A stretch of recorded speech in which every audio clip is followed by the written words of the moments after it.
สาวสาตั้งใจว่าเฮ้อสอนไส้นะไปซื้อก๋วยเตี๋ยวมาเพราะว่ามื้อนี้นะเงินสาวสาบ่มีเงินติดตัวจักบาทจ้าให้สอนไส้ไปโกนพรพักเบรก5 โมงสาวสากระแซะไปใส่ว่าไปซื้อก๋วยเตี๋ยวมาให้แน่พอดีพอเพิ่นอยู่ห้องนะสาวพอดีนะสาวเพิ่นว่ากูก็สิเฮ็ดก๋วยเตี๋ยวได้มื้อแรกนะว่าซะสาวสาก็เลยบอกอย่าไปซื้อกับย่าท่ากินน้ำนะสาวมื้อแรกว่าซั่นอดเอา พอแต่เลิกงาน2 ทุ่มสาวสาก็ไปแวะห้องนะสาวสุเจ้าไปสาวสาก็สิโลเฮ้อไอ้สู้ก่อนจ้าโลให้ไอ้สู้แล้วก็สิมาโลกของเจ้าของสุเจ้าสาวสาก็ลืมโลกเหนือให้ไอ้สู้นำไปตอนนี้ก็แต่ละคนเขาก็กินอิ่มหมดแล้วเนาะเพราะว่าเขาเลิกงาน5 โมงนะสาวๆกับไอ้สู้เพิ่นเลิกงาน2 ทุ่มก็เลยได้กินตำหนังหมูจ้าน้าสาวกับเพิ่นก็สิอิ่มแล้วเรียบร้อยเด้อจ้าพี่น้องสาวๆก็ฟ้าวหิวข้าวมาแล้วก็เฮ็ดขมุกขมุมโลทั้งอีหยังเฮ็ดไอ้สู้แน่เฮ็ดเจ้าของแน่ขนาดว่ามะนาวหมดมันบ่มีมีดปาดมะนาวก็บ่ขึ้นไปเอาความว่ายากแห้งอยากกินข้าวหั่นนะก๋วยเตี๋ยวสาวๆก็สิประมาณนี้มาเด้อพี่น้องมากินนํกันเต็มถ้วยเลยจ้ากินตำหลังหมูกับผักหญ้าคาไทยก็ยังเลยอยู่ได้กระปุ้งกะปิก็ยังมื้อนี้มื้ออื่นมาผัดว่ามากินก๋วยเตี๋ยวอี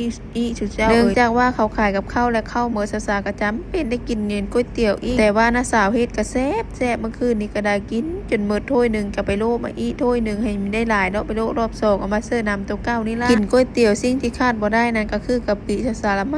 ากกินกะปิกับมะเผ็ดนะถ้าซื้อแถวหานก็มีพริกเผาแต่สาสิบ่ใส่พริกอันโคได้เจ้าสาสิกินนะพริกเผามื้อนี้ก็กินพริกเผาใส่พริกอันโคน้อยนึงเพราะอย่าบ่ยุบพี่เขามักขายแล้วเขาเผาพริกกลับให้พอ